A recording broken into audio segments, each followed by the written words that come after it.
देश भर में पेट्रोल और डीजल के दामों को लेकर हाहाकार मचा हुआ है। बढ़ते पेट्रोल और डीजल की कीमतों ने अब आम आदमी की जेब का तेल निकाल दिया है। आपको बता दें कि एथेनॉल और बायोडीजल को कंपनियां पेट्रोल डीजल में मिलाकर पेट्रोल डीजल के दामों पर ही बेच रही हैं। अब इस पूरे मामले में नागरिक उपभोक्ता मार्गदर्शक मंच के संयोजक मनीष शर्मा ने एक जनहित याचिका जबलपुर उच्च न्यायालय में दायर की है। याचिकाकर्ता का कहना है कि एथेनॉल और बायोडीजल की कीमत पेट्रोल और डीजल से काफी कम होती है। वहीं पेट्रोलियम कंपनियां पेट्रोल डीजल में एथेनॉल और बायोगैस मिलाकर आम जनता से एथेनॉल और बायोगैस को भी पेट्रोल डीजल के दामों पर बेच रही हैं, जिस पर सुनवाई करते हुए जबलपुर उच्च न्यायालय ने पेट्रोलियम कंपनियों और पेट्रोलियम मंत्रालय को नोटिस जारी कर ये पूछा है कि किस आधार पर आप एथेनॉल की कीमत पेट्रोल की कीमत में वसूल कर रहे हैं। आपको बताना चाहेंगे कि इथेनॉल और बायोडीजल की कीमत वर्तमान में पेट्रोल और डीजल की कीमत से लगभग आधी है, 50 से 55 रुपए लीटर। लेकिन जब इसको पेट्रोल और डीजल में मिलाया जाता है तो उसके जो रेट वसूले जाते हैं वो बायोडीजल और इथेनॉल के पेट्रोल और डीजल की तरह है, यानी हमसे लगभग 5 से 7 रुपए प्रति लीटर ज़्यादा लिया जा रहा था। इसके अतिरिक्त जो टैक्स है इथेनॉल और बायोडीजल पर वो 5 से 7% है। लेकिन इसको पेट्रोल में मिलाने के बाद हमसे केंद्र सरकार द्वारा 18% और राज्य सरकार द्वारा 33% वसूला जा रहा था, यानी कुल मिला के 51% टैक्स वसूला जा रहा था, जिसके कारण हमको पेट्रोल और डीजल वर्तमान में 5 से 7 रुपए लीटर ज़्यादा महंगा मिल रहा था। इसी अहम मुद्दे को हमने आज माननीय उच्च न्यायालय के समक्ष उठाया।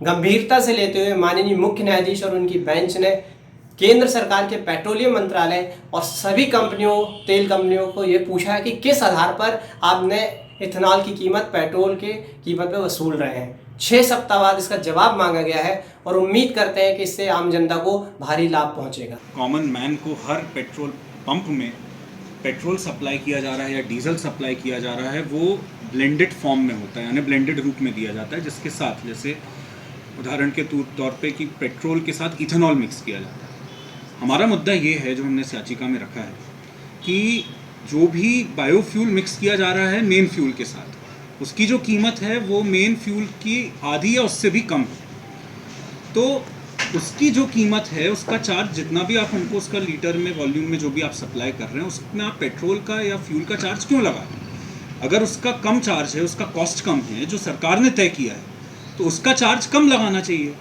इस तरीके से लार्ज स्केल पूरे देश भर में पूरे राज्य में एक्सप्लॉयटेशन चल रहा है एक एक नागरिक का जिसको डीजल या पेट्रोल सप्लाई किया जाता है।